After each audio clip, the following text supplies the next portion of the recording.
De toute façon, le bleu, le blanc, le rouge, mais c'est vrai que j'aime tellement la France, j'aime tellement les Français que je trouve, je les aime, voilà, tellement que je vous jure, je suis triste de ce Noël.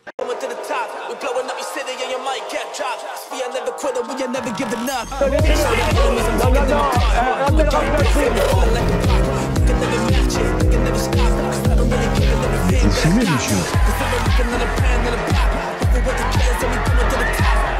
Le football, il a changé. Oui, peut-être.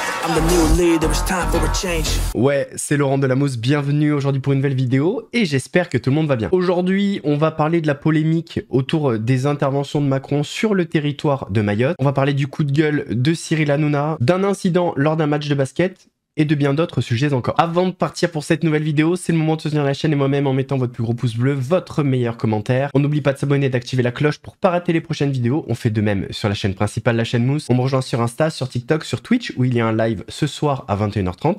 N'hésitez pas, on parlera de tous les sujets que vous souhaitez. Et maintenant que tout ça est fait, on va chercher à boire à manger, on se met à l'aise. Et moi je m'occupe du reste. Commençons par la polémique autour de notre président de la République, Emmanuel Macron. Il y a quelques jours, nos frères et sœurs mahorais ont été frappés par le cyclone Chido, un cyclone qui a fait, selon le dernier bilan, 35 morts et 78 blessés. Le président de la République s'est donc rendu à Mayotte pour rassurer la population et apporter son soutien. Sauf que sur place, il a enchaîné des propos qui font polémique. Mais non, mais à chaque fois que vous venez, vous nous promettez des choses. Ils aident. Vous venez là pour engueuler tout le monde. Non, je vous engueule pas, monsieur. Je vous dis juste que les secours que vous promettez, ils sont pas chez nous. Et nous, on fait des choses. Nous, on a déblayé des routes, nous, à Ouangani. Ok, nous, on fait des choses aussi. Monsieur, je ne vous promets. Nous, on n'a pas besoin de promesses. On a besoin des actes. C'est-à-dire que les gens qui habitent chez nous ont besoin d'avoir tout de suite de l'eau. Je suis désolé. Non, mais c'est réalité. Oui, mais on sait. Mais nous, on est sur le terrain aussi. Nous, on est là aussi. Moi, je ne dis pas que nous, on n'est pas habitants. Nous, on est là aussi. Moi, ce que je dis, c'est que... Ben oui, mais ça prend trop... avec les gens. Non, ça prend trop de temps. Continuez votre balade, mais je vous dis, ça prend trop de temps. Monsieur, je vous demande du respect pour tout le monde. Non. Pour les gens qui bossent, vous avez des gens qui n'ont pas dormi. Non, mais moi aussi, j'ai pas... Mais nous aussi, c'est pareil. Mais nous aussi, c'est pareil. Arrêtez juste de crier. Non, j'ai compris ça. Vous n'avez rien... Non, mais ce que vous dites, c'est que... Ce que vous dites, parmi les... Nous, on les voit pas, nous. On les voit pas, c'est ça ce qu'on dit. 6 jours après, on doit voir des gens. On les voit pas, les aides. Non, on n'est pas en train de... Moi, je suis pas en train d'engueuler ou de manquer de respect. Je vous dis juste... Non, je vous dis... Non, je dis, ce que vous dites, c'est pas... Mais je vous ai déjà écouté à la radio, je vous dis... Non, mais je suis venu vous dire que ce que vous dites à la radio ne correspond pas à la réalité qu'on vit, nous, sur le terrain. Je n'ai pas dit que dans chaque commune, ce qui arrive, c'est tout défi. Alors déjà dans cette intervention, il demande à l'homme de ne pas l'engueuler. Or, on a plutôt l'impression que c'est l'inverse. Imaginons, dans le pire des cas, même si moi je suis pas d'accord, imaginons que la personne soit un petit peu agressive avec Emmanuel Macron. C'est lui le chef d'État, c'est à lui de garder son calme, et lui n'a pas vécu ce que le Mahorais a vécu. Donc voilà. Mais c'est pas la seule intervention qui a fait polémique. Bon, alors pourquoi vous me faites dire ça? Donc, moi je vous dis, tout le monde se bat. Vous avez vécu quelque chose de terrible. Tout le monde se bat, quelle que soit la couleur de peau. Et n'opposez pas les gens. N'opposez pas les gens. Si vous opposez les gens, on est foutus. Parce que vous êtes contents d'être en France. Parce que si c'était pas la France, je peux vous dire, vous seriez 10 000 fois plus dans la mer. Il n'y a pas un endroit de l'océan Indien où on aide autant les gens. C'est la réalité. Et donc, on ne peut pas vouloir être un département français et dire que ça ne marche pas dès que la France est en solidarité. Quel est l'autre territoire de cette région comme ailleurs qui livre de l'eau, du fret, des soignants comme on le fait ici? Alors il faut que tout le monde se respecte. Mais bon sang, on tiendra jusqu'au bout si on est une équipe. Et donc vous avez un choix simple. Vous êtes une équipe ou vous vous divisez. Mais si ça m'énerve. Parce que c'est irrespectueux pour les gens qui se battent qu'elle a dit.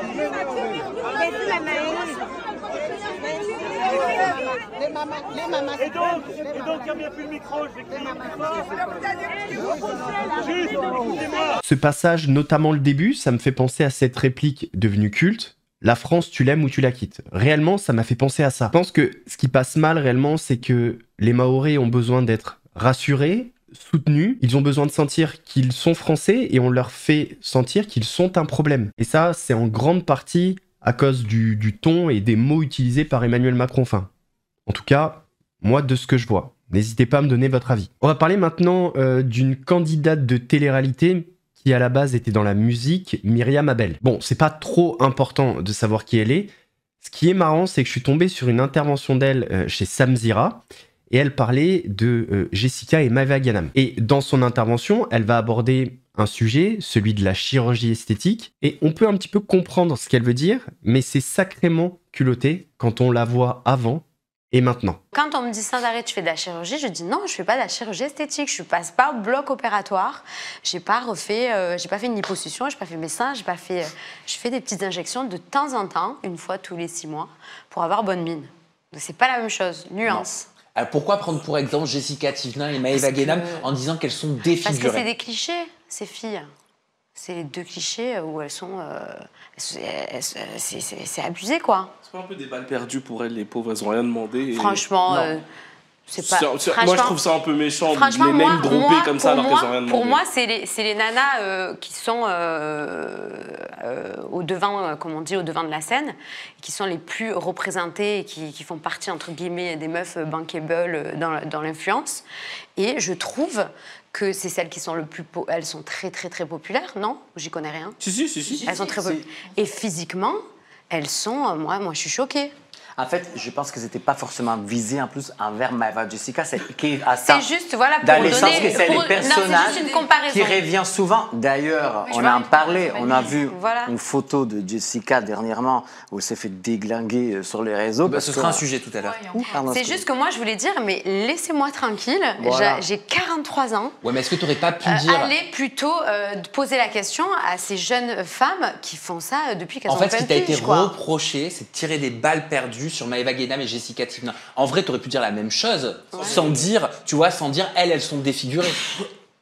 C'est surtout mettre les noms et dire défigurées, tu sais, c'est méchant gratuitement alors qu'elles t'ont rien dit. C'est peut-être ça qui a été reproché, en mode oh les balles perdues, les pauvres, elles ont rien demandé. Écoute, j'assume. Je comprends que ça puisse choquer, mais ça reste quand même leur corps. Bon, elles font ce qu'elles veulent. Et vous savez que sur Internet, le moindre faux pas, on ne vous rate pas. Et là, c'est ce qui s'est passé. Les internautes ont ressorti des photos de Myriam Abel avant et maintenant. On va pas analyser et commenter les changements, mais vous voyez un petit peu ce que les internautes veulent dire. Parlons maintenant de sport, de basket plus précisément. Cette semaine avait lieu un match à Nanterre. L'équipe de Nanterre affrontait l'Hapoel Holon. Sauf qu'aujourd'hui, on est dans un contexte géopolitique assez tendu, et la rencontre a été interrompue après des échauffourées dans les tribunes, des incidents qui sont survenus après qu'un militant traverse le terrain avec un drapeau palestinien.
Étant un grand passionné de sport, je crois que maintenant vous le savez, je suis pas un grand fan de mélanger la politique, la géopolitique, etc. avec le sport. Même si je comprends le fond du message, et je le partage d'ailleurs, je suis pas fan de prendre en otage un événement sportif à des fins politiques, géopolitiques. Je pense pas que ça sert la cause, au contraire, ça donne une mauvaise image. On va parler maintenant d'une vidéo qui a beaucoup fait parler sur TikTok et sur Twitter. C'est une vidéo qui a été postée sur la plateforme TikTok, mais moi j'en ai pris connaissance sur Twitter. Dans cette vidéo, on a un couple qui parle de la répartition du loyer, qui n'est pas un loyer, vous allez le voir, dans leur nouvelle maison. Et cette vidéo a beaucoup fait parler, elle a alimenté encore une fois la guerre des sexes sur les réseaux.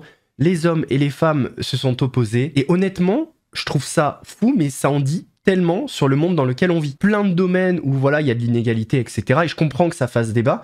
Mais là, quand c'est égal comme ça, je comprends pas pourquoi il y a un débat. Et je dis pas que ça devrait être comme ça dans tous les couples. Chacun choisit son modèle, mais qu'on ne vienne pas dire que c'est inégal. D'ailleurs, je pense qu'il y a des gens qui sont tellement dans l'opposition permanente, automatique, systématique, que même parfois quand ils ou elles sont d'accord, ils vont aller au clash et utiliser des arguments dont ils ne croient même pas. Alexandre, il est gentil, Alexandre, il est souriant, mais Alexandre, il paye pas 100% du loyer.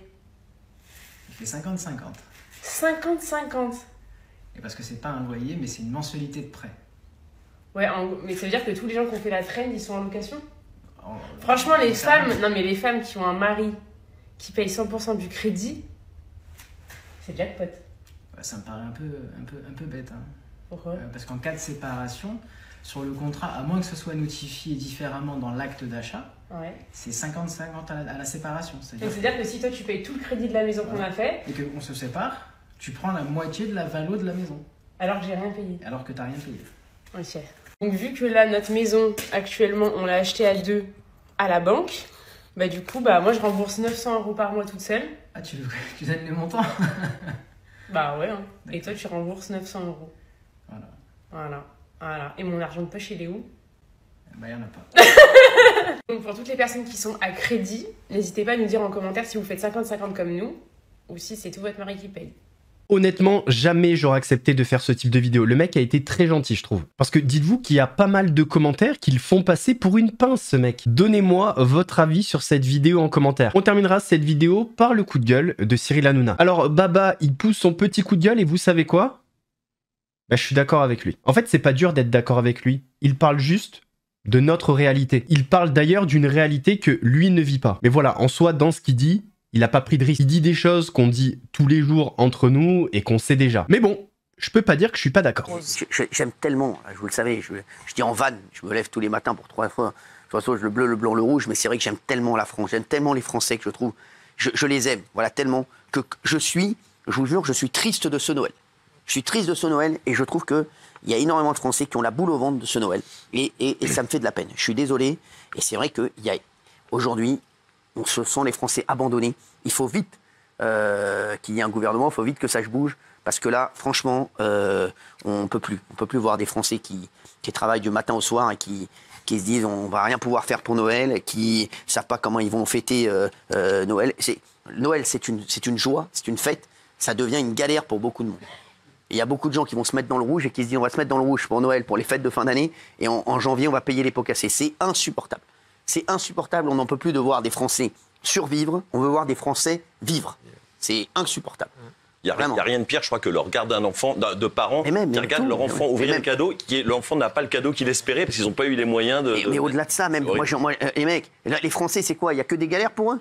On a envie que les Français fêtent le jour de l'an, qu'ils fassent des fêtes, qu'ils soient en amis, qu'ils fassent une soirée, qu'ils fassent des repas, qu'ils fassent des trucs. Aujourd'hui, ils ont la peur au ventre, ils ont la boule au ventre de dire c'est les fêtes de fin d'année, on va devoir dépenser de l'argent. C'est insupportable, c'est insupportable. Aujourd'hui, il y a une priorité, il y a 2 priorités. La sécurité, pouvoir d'achat en 1, sécurité en 2. Mais vraiment, ils doivent s'atteler qu'à ça, c'est tout. Ils doivent remettre l'argent dans les poches des Français et j'espère que le prochain ministre de l'économie le fera. Et a priori, on se dirige plus vers ça que vers un mec qui va augmenter les impôts. Sachez-le. Enfin, j'espère. Messieurs, dames, on arrive à la fin de cette vidéo. J'espère qu'elle vous a plu. N'hésitez pas à me donner votre avis en commentaire sur les différents sujets. On n'oublie pas de s'abonner et d'activer la cloche pour ne pas rater les prochaines vidéos. On fait de même sur la chaîne principale, la chaîne Mousse. On me rejoint sur Insta, TikTok, sur Twitch où il y a un live ce soir à 21h30. Nous, on se donne rendez-vous demain pour une nouvelle vidéo. En attendant, prenez soin de vous. Laurent de la Mousse vous salue. C'est mousse, très frais comme une mousse, léger comme le houmous, piquant comme un pimous.